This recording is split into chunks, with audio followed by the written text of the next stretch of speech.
नमस्कार, सादर जय गुरुदेव।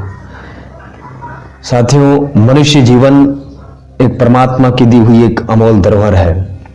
अपने पुण्य कर्म संचित होने के बाद हमें यह सुंदर मानव जीवन मिला है। ऐसा सुंदर अनमोल जीवन देवताओं को भी दुर्लभ है। लिखा है कि बड़े भाग मानुष तन पावा, सुर दुर्लभ सदग्रंथ युगावा। देवताओं को भी दुर्लभ है ऐसा अनमोल शरीर हमको प्राप्त हुआ है। मानुष दये देवाने दुर्लभ, सहो दये तुम पाई। यानी मनुष्य जीवन बहुत दुर्लभ है। परमात्मा की कृपा से, हमारे अच्छे पुण्य कर्म की वजह से हमें ये मानव जीवन प्राप्त हुआ है।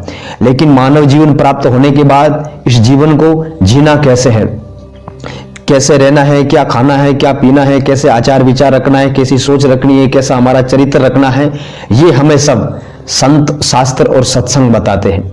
इसलिए मनुष्य जीवन का उद्देश्य क्या है? जीवन तो मिल गया, लेकिन इस जीवन को किस दिशा में ले जाना है, इस जीवन का उद्देश्य, मुख्य ध्येय क्या है, वो हमें शास्त्र और संत सत्संग बताते हैं। इसलिए हमारे जीवन में हमेशा सत्संग होनी चाहिए। महापुरुषों के विचारों का हमारे जीवन में आचरण होना चाहिए, उनका प्रभाव होना चाहिए, उनके रास्ते पे, बताए रास्ते पे चलना चाहिए। तभी हमारा यह मानव जीवन सार्थक हो सकता है।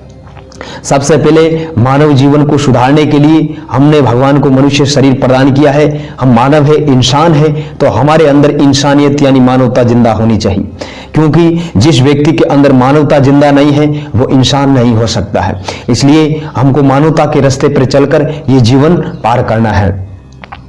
सबसे पहले हमारे मानव जीवन में हमारा खान पान शुद्ध होना चाहिए। जिस व्यक्ति का, जिस मनुष्य का खान पान शुद्ध होगा, आचार विचार उसके शुद्ध होंगे, उसकी सोच शुद्ध होगी, उसका चरित्र पवित्र होगा, उसकी सोच हमेशा बड़ा सोचने की होगी और हमेशा परोपकार पुरुषार्थ करने की उसका भाव रहेगा। भक्ति के प्रति, संतों के प्रति, शास्त्रों के प्रति, निर्दयी जीवों के प्रति और उनकी सहानुभूति होगी। तो ये सब अब तभी हो पाता है जब हम अच्छा खान पान करते हैं। तो हमारे जीवन में हम हमेशा शाकाहारी जीवन जीवे, अंडा, मांस, मछली, मांस, शराब का जीवन से त्याग करें और एक शुद्ध और पवित्र जीवन, सदाचार जीवन हम जिए। दूसरा, नित्य हमेशा जहां भी हमको सत्संग मिले, हमको बराबर सत्संग सुनना चाहिए। जहां भी सत्संग हो, सत्संग कोई बड़ा छोटा नहीं होता है। जितना समय मिले परमात्मा के प्रति हम कैसे बढ़ सकते हैं, ऐसे सत्संग हमें निरंतर सुनना चाहिए। और जो महापुरुष, जो संत महात्मा, फकीर जो बताए रास्ते पर हम चलने को कहे, उस रास्ते पर हमको चलना चाहिए।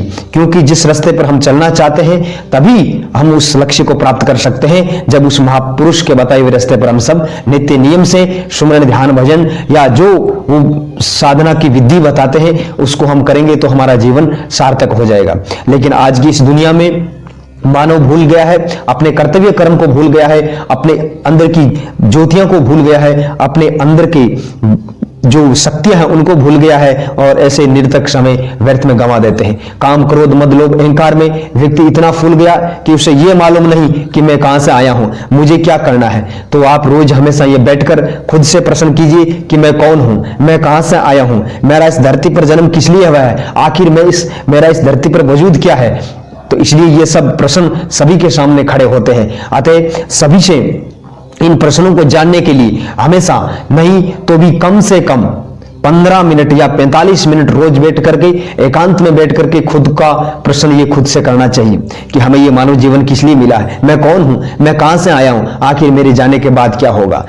तो सज्जनों, जीवन अनमोल है। हम सबको ये अवतार तुल्य अनमोल रतन प्राप्त हुआ है। इस जीवन को ऐसे हम व्यर्थ में, गलत खान पान में, गलत आचार विचार में, गलत चरित्र में, झूठ कपट, अनिति में ऐसा जीवन न बर्बाद करके हम सच्चे पवित्र परमात्मा के बंदे रहकर इस संसार से जाएंगे तो हमारा इस संसार में नाम होगा और हमारा ये जीवन सार्थक होगा।